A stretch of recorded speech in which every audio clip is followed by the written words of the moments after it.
For the fried potatoes, I use a little bit of olive oil, but a little bit of butter too. So that's going in slow. I'll do the potatoes first and then put the onions in after the potatoes are cooked for a while. I've shown you how I cut my potatoes, leaving a teeny bit of the skin on, and they're in these kind of like cube looking things, okay? So it goes really fast, and then I wash them afterwards. I don't like washing them first because then they're slippery. And, you know, we want to hold our knife correctly. And this is how I do it. I cut off the first little guy. Then I cut off a side and flip it so it's flat. Okay, it's flat. It's not going anywhere. Okay, then the other one, roll it.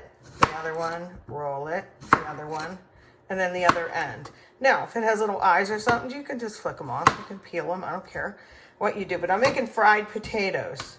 Okay, and these are like nasty, last of the bunch potatoes, but roll it, and the end off. Now, if you want to, like, if you were making French fries, here, I'll do a big one so you can see it. I'll sacrifice you. How's that? Then I cut it like this. I cut one and hold it, 2 slices, hold it, like that. Flip it over. See, so now I have these 4. Sometimes it's 3, sometimes it's 4. It's a bigger potato. Then I go like this. I can either cut them like large. See, that would be 2 like that, or in 3. I think I like it in 3. So I'll do 1, pull the knife out, 2, pull the knife out, and then you have your French fries, okay? My mom only made homemade French fries. I don't think was there such a thing as frozen French fries? I think I remember when they came out, they were Ore-Ida brand, and everybody's like, ooh, look at that. So anyway, I'm not making French fries tonight, but these will go in the pot. What I'm gonna make, and I should wash this off first, is I'm just making fried potatoes. I could put them in my food processor, yes, but I'm not going to. I'm gonna use my knuckle. Look at my knuckle. See, I'm not even gonna look, but I can slice them as thin or as thick as I want, but this will suffice. These don't have to be perfect because some of them are going to mush up. Now I'm coming to the end here. Whoops. I'm coming to the end.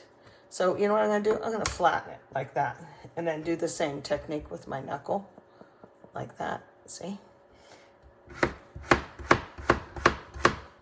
And then those will be little flat guys, okay? But, see? They're kind of thin. Can't really see through them. Like a window. How many fingers am I holding up? So I'm going to do this and fried potatoes with onion. I have a funny story about that. Of course I do. So I'm cutting all the potatoes up. Okay.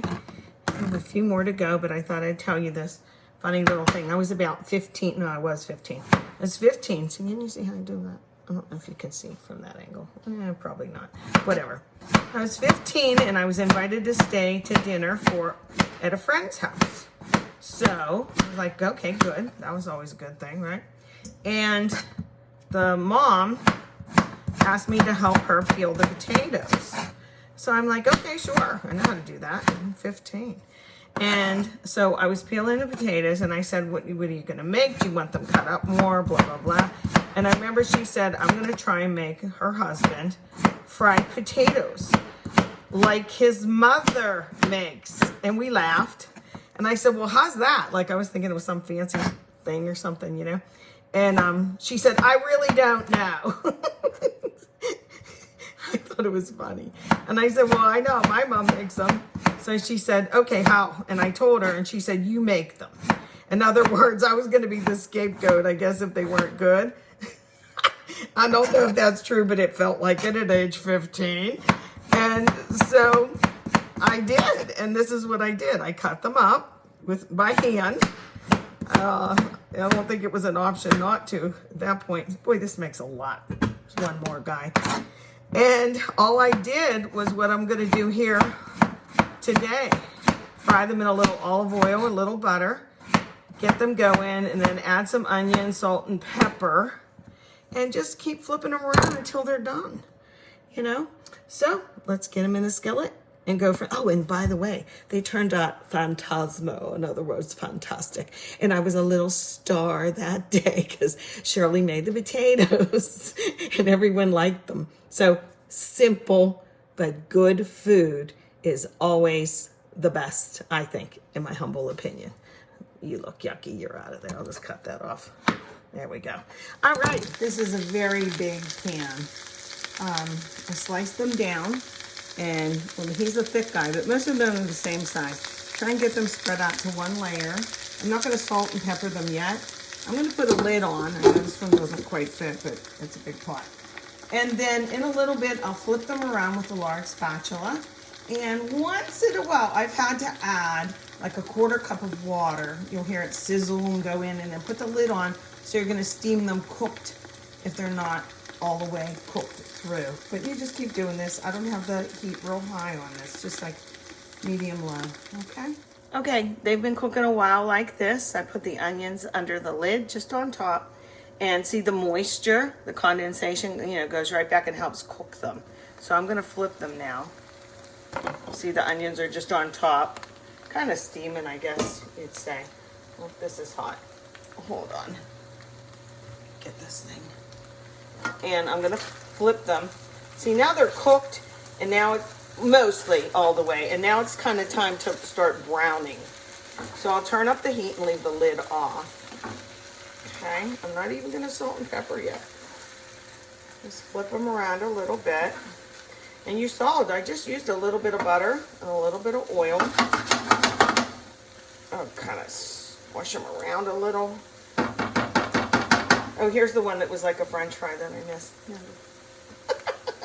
Get in there. And the barbecue sauce in the back is thickening up. Can you see that? It's thickening up a little by little. Almost time to take out the ribs. They've been in there for a little while.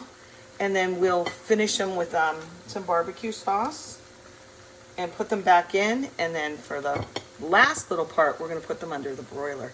So, looking good and smelling better. And our fried potatoes are pretty much done. I'll flip them around a little bit, but they smell wonderful.